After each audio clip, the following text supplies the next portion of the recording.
Welcome back to Clean News Rajasthan. चलिए देखते हैं राजस्थान की 15 फटाफट बड़ी खबरों को। अटल जी भारत मां के सच्चे सपूत थे, सीएम भजनलाल ने इस तरह किया याद। राजस्थान के मुख्यमंत्री भजनलाल शर्मा ने पूर्व प्रधानमंत्री अटल बिहारी वाजपेयी की जयंती के अवसर पर उन्हें श्रद्धांजलि अर्पित करते हुए कई महत्वपूर्ण घोषणाएं की। उन्होंने वाजपेयी के विचारों और दृष्टिकोण को आगे बढ़ाने का संकल्प लेते हुए कहा कि राज्य सरकार युवाओं को सशक्त बनाने, सुशासन के लिए समर्पित है। मुख्यमंत्री ने बताया, राज्य सरकार 11,500 ग्राम पंचायतों में अटल ज्ञान केंद्र की स्थापना करेगी। नए साल 2025 में राजस्थान सरकार की जमाबंदी को आधार से लिंक करने की तैयारी। खेती की जमीन को फर्जीवाड़े से बेचने, फर्जी तरीके से नामांतरण पर रोक लगाने के लिए सरकार अगले साल से नया कार्य करने पर विचार कर रही है। नए साल से कृषि भूमि की जमाबंदी को आधार से लिंक किया जाएगा। इसके लिए अभी से तैयारियां शुरू हो गई हैं। पहले चरण में पटवारियों को प्रशिक्षण दिया जाएगा। इसके बाद आधार की तरह खेत की जमीन की एक यूनिक लैंड ID बनाई जाएगी, जिसमें उस व्यक्ति की अचल संपत्ति से जुड़ी पूरी जानकारी होगी। राजस्थान के इन कांग्रेसी नेताओं को दिल्ली चुनाव में मिली बड़ी जिम्मेदारी। दिल्ली विधानसभा चुनाव को लेकर कांग्रेस ने राजस्थान के लगभग 35 वरिष्ठ नेताओं को महत्वपूर्ण जिम्मेदारी सौंपी। इनमें सांसद, विधायक, पूर्व विधायक और पार्टी पदाधिकारी शामिल हैं। ये नेता दिल्ली की अलग अलग विधानसभा सीटों पर कोऑर्डिनेटर के रूप में चुनावी रणनीति और प्रचार अभियान की जिम्मेदारी संभालेंगे। पार्टी ने इन नेताओं को रोजाना रिपोर्टिंग के निर्देश दिए ताकि चुनाव अभियान में किसी भी तरह की कमी न रहे। भजनलाल सरकार की पहली वर्षगांठ के बाद गुरुवार को कैबिनेट बैठक। राइजिंग राजस्थान समिट भजनलाल सरकार की पहली वर्षगांठ के बाद आज यानी कि गुरुवार को कैबिनेट और मंत्री परिषद की बैठक आयोजित होने जा रही है। ऐसे में माना जा रहा है कि केंद्रीय बैठक में कई नई नीति और बड़े फैसले देखने मिल सकते हैं। भजनलाल कैबिनेट की बैठक गुरुवार सुबह 11 बजे होगी, जिसके बाद 11:30 बजे मंत्री परिषद की बैठक आयोजित होगी। आपको बता दें, सरकार की पहली वर्षगांठ के बाद हो रही कैबिनेट और मंत्री परिषद की बैठक का अभी तक कोई आधिकारिक एजेंडा तो सामने नहीं आया है। सीएम भजनलाल शर्मा ने अटल बिहारी वाजपेयी की जन्म शताब्दी पर बदला ई-गवर्नेंस अवार्ड का नाम। मुख्यमंत्री भजनलाल शर्मा ने पूर्व प्रधानमंत्री अटल बिहारी वाजपेयी की जन्म शताब्दी दिवस पर सुशासन दिवस के आयोजन में बड़ा ऐलान करते हुए राजस्थान की सभी ग्राम पंचायतों पर अटल ज्ञान केंद्र शुरू करने की बात कही। सीएम भजनलाल शर्मा ने कहा कि इन केंद्रों के जरिए युवा पीढ़ी को पढ़ाई की सुविधा भी मिल सकेगी तो करियर काउंसलिंग भी होगी। इसके साथ ही सीएम भजनलाल ने कहा कि इन केंद्रों के लिए स्थानीय टीम को चुनकर उन्हें अटल प्रेरक के रूप में जिम्मेदारी भी दी जाएगी।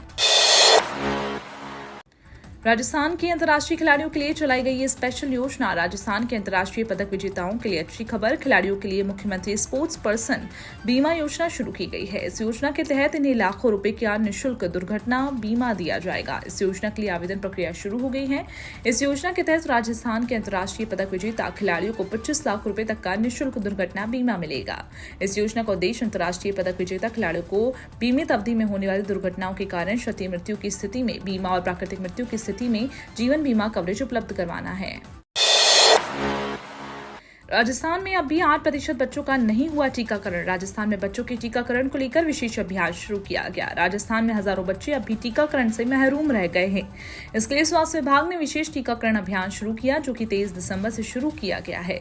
यह अभियान 31 दिसंबर 2024 तक चलाया जाएगा। बताया गया है कि राजस्थान में 92% बच्चों का टीकाकरण किया गया, यानी कि 8% बच्चे अब भी टीकाकरण से वंचित हैं। 29 दिसंबर को जोधपुर दिल्ली सराय रोहिल्ला ट्रेन के रूट में हुआ बदलाव। रेलवे प्रशासन ने जोधपुर से दिल्ली सराय रोहिल्ला के बीच चलने वाली ट्रेन संख्या 22481 को 29 दिसंबर को परिवर्तित मार्ग से चलाने का निर्णय लिया।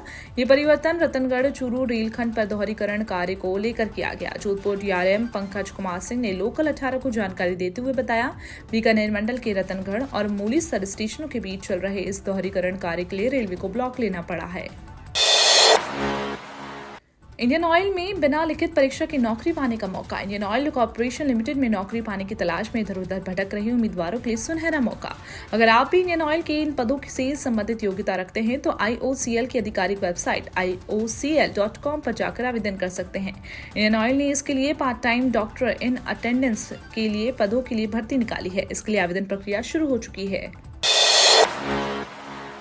राजस्थान में पश्चिमी विक्षोभ फिर होगा सक्रिय। पश्चिमी विक्षोभ के सक्रिय होने से 24 घंटे पहले राजस्थान में गलन भरी सर्दी का दौर शुरू हो गया। हवा में नमी बढ़ने के कारण हार्ड कपा देने वाली सर्दी शुरू हो गई। मौसम विभाग के अनुसार आज 26 से 27 दिसंबर को एक नया पश्चिमी विक्षोभ सक्रिय होगा। इसके असर जयपुर, अजमेर, भरतपुर और उदयपुर संभाग शेखावटी क्षेत्र में हल्की से मध्यम बारिश और ओलावृष्टि होने की संभावना है।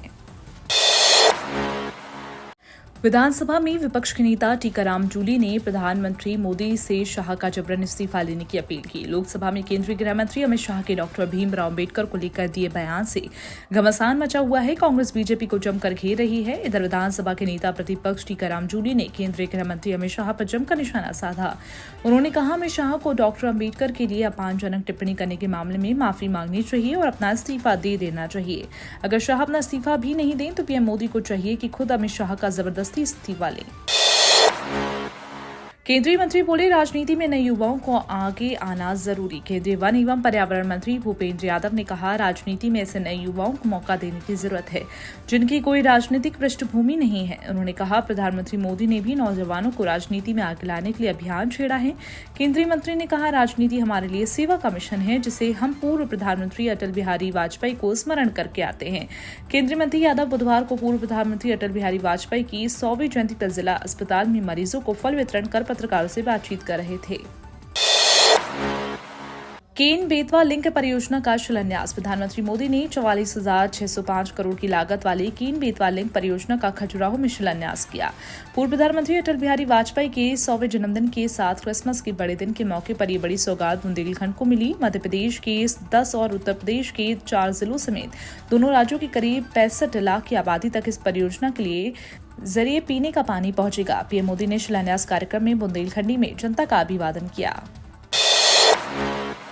राजस्थान में चलेगी ये 5 जोड़ी स्पेशल ट्रेन। तीर्थराज प्रयाग में 13 जनवरी से 26 फरवरी तक होने जा रहे महाकुंभ के लिए राजस्थान से 5 जोड़ी मेला स्पेशल ट्रेन चलेगी। उत्तर पश्चिम रेलवे के मुख्य जनसंपर्क अधिकारी कैप्टन शशिकरण के अनुसार 09414 साबरमती बनारस साबरमती मेला स्पेशल रेल सेवा गाड़ी संख्या 09413 साबरमती बनारस मेला स्पेशल रेलवे सेवा दिनांक 16 जनवरी 2025, 5 फरवरी 2025, 9 फरवरी 2025, 14 फरवरी 2025 और 18 फरवरी 2025 को साबरमती से 11 बजे रवाना होकर अगले दिन 2:45 बजे बनारस पहुंचेगी।